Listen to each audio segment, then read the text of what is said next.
আসসালামু আলাইকুম। সুপ্রিয় শিক্ষার্থী, সৃজনশীল টিউশন হোম ও শাহিনস ইন্টারন্যাশনাল ইংলিশ একাডেমির পক্ষ থেকে আপনাদের সকলকে জানাই আন্তরিক শুভেচ্ছা ও অভিনন্দন। আজ নবম দশম শ্রেণী এবং এসএসসি 2025 যারা পরীক্ষায় বসবেন তাদের জন্য কমপ্লিটিং সেন্টেন্স থেকে একটি প্রশ্ন আমরা সলভ করব এবং এর নেপথ্যে যত নিয়ম আছে, রুলস আছে, এগুলো নিয়ে আমরা পর্যায়ক্রমে আলোচনা করব। তো চলুন কথা না বাড়িয়ে আমরা মূল আলোচনায় চলে যাই। দেখুন আমার সামনে যে প্রশ্নটি আপনারা দেখতে পাচ্ছেন, কমপ্লিট দ্য সেন্টেন্সেস। এখানে বেশ কিছু নিয়ম আছে, তো এখানে আমরা জাজ করব যে আসলে কোনটা কোন নিয়মে পড়েছে। দেখুন এ নাম্বারটার দিকে যদি আমরা তাকাই, আমরা দেখতে পাবো ইট ইজ হাই টাইম। তো যখন আমরা ক্লাস করেছি এ ব্যাপারে যে it is time, high time, এগুলোর কিন্তু সুনির্দিষ্ট একটা নিয়ম ছিল। নিয়মটা হচ্ছে কি, চলুন দেখে নেওয়া যাক এই ইট ইজ টাইম অথবা হাই টাইম থাকলে আমরা কিভাবে বাক্যটিকে সম্পূর্ণ করতে পারি। ওকে, দেখুন এখানে দেয়া আছে যে ইট ইজ টাইম অথবা হাই টাইম থাকলে এরপরে to plus verb one plus extension লিখে আমরা বাক্যটিকে সম্পূর্ণ করতে পারি।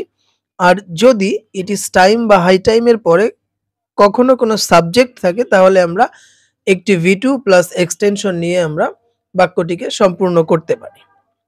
তো এখানে যদি ইট ইজ হাই টাইমের পরে আমরা সাবজেক্ট দিয়ে আমরা কমপ্লিট করি তাহলে V2 এক্সটেনশন করব। আর যদি আমরা সাবজেক্ট না বসাই তাহলে আমরা শুধুমাত্র টু প্লাস ভার্ব ওয়ান দিব, আমরা দিয়ে এই প্রশ্নটাকে আমরা কমপ্লিট করতে পারি। তো চলুন আমরা কমপ্লিট করে যাই। ইট ইজ হাই টাইম, এখনই উপযুক্ত সময় কোনো একটা কাজ করার। To change ourself, to change ourselves. আমি আবারও বলছি, it is high time to change ourselves. আশা করি বুঝতে পেরেছেন। এখানে আপনি আরো ব্যবহার করতে পারেন to play, it is high time to play, এখনই উপযুক্ত সময় খেলার। It is high time to go to school, এখনই উপযুক্ত সময় স্কুলে যাওয়ার। এ ধরনের আরো এক্সাম্পল আপনি ব্যবহার করতে পারেন এখানে। চলুন দেখে নেওয়া যাক পরের প্রশ্নটিতে। এখানে আমরা লক্ষ্য করতেছি একটা প্রবাদ বাক্য, faults are thick where love is thin. Faults are thick where love is thin, এটা একটা প্রবাদ বাক্য যার অর্থ হচ্ছে দেখতে নারীর চলন বাঁকা। দেখতে নারীর চলন বাঁকা। আমি এখানে একটু নিয়মটা, এর তো নিয়ম হবে না, এটা প্রবাদ বাক্য, যে অংশটুকু আছে এবং বাকি অংশটুকু দিয়েই আমাদের এটা পূরণ করে দিতে হবে। তো এখানে আমি একটা কথা বলতে চাই আপনাদেরকে যে এই যে নারী, এই নারী বানানটা কিন্তু এখানে আমরা চিরাচরিত নারী বলতে যে মহিলাদেরকে বোঝায় এই নারী নয়।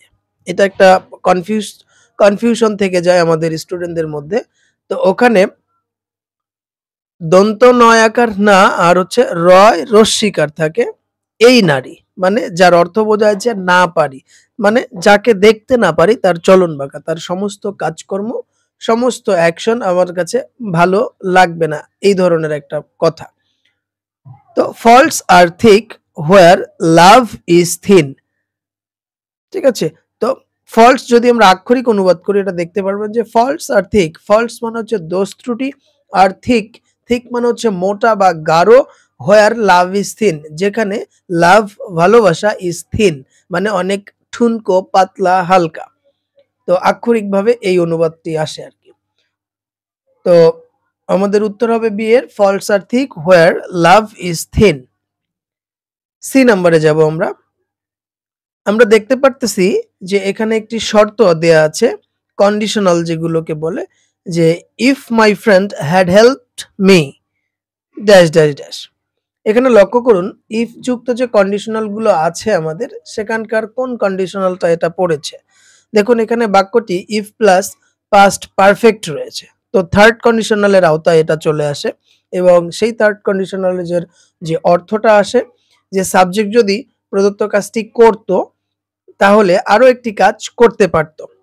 দেখে নিব এই এর রুলসটা কি বলে, আমরা দেখে নিচ্ছি। ওকে, দেখুন এর বাংলা অর্থটা হচ্ছে কি, সাবজেক্ট যদি কোনো একটি কাজ করত তাহলে সে অতীতেই আরো একটি কাজ করতে পারত। দেখুন তাহলে আমরা অর্থটা এভাবে আসে, ইফ মাই ফ্রেন্ড, যদি আমার বন্ধু, হ্যাড হেল্পড মি, সাহায্য করত আমাকে, যদি আমার বন্ধু আমাকে সাহায্য করত তাহলে আরো একটি কাজ করতে পারতো, অথবা আমি আরো একটি কাজ করতে পারতাম। তো এটার উত্তরে আমরা লিখতে পারি যে কি, subject plus would, could, might plus have plus ভি3 প্লাস এক্সটেনশন। দেখুন এখানকার উত্তরটা হচ্ছে I could have passed the test. আমি আবারও বলছি, I could have passed the test. If my friend had helped me, যদি আমার বন্ধু আমাকে সাহায্য করত, আই কুড হ্যাভ পাসড, আমি পাস করতে পারতাম বা অতিক্রম করতে পারতাম বা উত্তীর্ণ হতে পারতাম দ্য টেস্ট, পরীক্ষাটিতে। আশা করি বুঝতে পেরেছেন। যাব ডি নাম্বারে। এখানে যে নিয়মটা পড়েছে এটা হচ্ছে সিন্সের, এবং সিন্সের আমরা জানি দুইটা নিয়ম হয়, একটা হচ্ছে সিনচেজের যেটা কারণ বোঝায়, আর একটা সিন্স যেটা দিয়ে সময়কে নির্দেশ করা হয়। তো এখানে একটা সময়বাচক বাক্য এখানে আমরা দেখতে পারতেছি, 5 years have, sorry 5 years past, 5 years past, 5 বছর অতিবাহিত হয়ে গেল সিন্স। এখানে একটা জিনিস লক্ষ্য করব যে এই সিন্সের আগে নিয়মটা একটু আপনারা দেখে নেন। এই সিন্সের আগে যদি আমাদের হচ্ছে প্রেজেন্ট ফর্ম থাকে তাহলে আমরা পূরণ করব হচ্ছে পাস্ট ইনডেফিনিট ফর্ম দিয়ে, মানে সাবজেক্ট ভি2 এক্সটেনশন দিয়ে। আর যদি সিন্সের পূর্ব অংশে যদি হচ্ছে ভি2 আগে থেকেই দেয়া থাকে বা পাস্ট ইনডেফিনিট দেয়া থাকে তাহলে আমরা পরবর্তী অংশটা চেঞ্জ করব পাস্ট পারফেক্ট টেন্স দিয়ে, যার অর্থ হচ্ছে হ্যাড প্লাস ভি3 দিয়ে পরের অংশ হবে। তো 5 years পাস্ট, 5 বছর অতিবাহিত হয়ে গেছে সিন্স, যখন উই হ্যাড মেট, মানে আমরা যে সাক্ষাৎ করেছিলাম, আমাদের যে দেখা হয়েছিল, এটার 5 বছর অতিবাহিত হয়ে গিয়েছে। তো সম্পূর্ণ উত্তরটা হচ্ছে 5 years past since we had met, আমাদের সাক্ষাৎ হয়েছিল। যাচ্ছে সর্বশেষ প্রশ্ন আজকের, আনইজি লাইজ দ্য হেড। দেখুন এটা একটা প্রবাদ, আর ম্যাক্সিমাম সময়ই আমরা এই কমপ্লিটিং সেন্টেন্সে প্রবাদগুলো দেখতে পারি। তো uneasy lies the head, uneasy হচ্ছে অস্বস্তিকর অবস্থা, লাইস মানে নিহিত থাকা, দ্য হেড মানে মস্তিষ্ক। তাহলে সেই মস্তিষ্কই হচ্ছে কি থাকবে, আনইজি অস্বস্তিকর পরিস্থিতিতে থাকবে, অবস্থায় থাকবে, that wears the crown, that wears the crown, যেটি ওয়ার্স পরিধান করে, ক্রাউন মুকুট। ঠিক আছে, তো এটার সম্পূর্ণ অর্থটা আসতেছে, uneasy lies the head that wears the crown, অস্বস্তিকর অবস্থায় সেই মস্তিষ্কই থাকে যার উপরে মুকুট থাকে।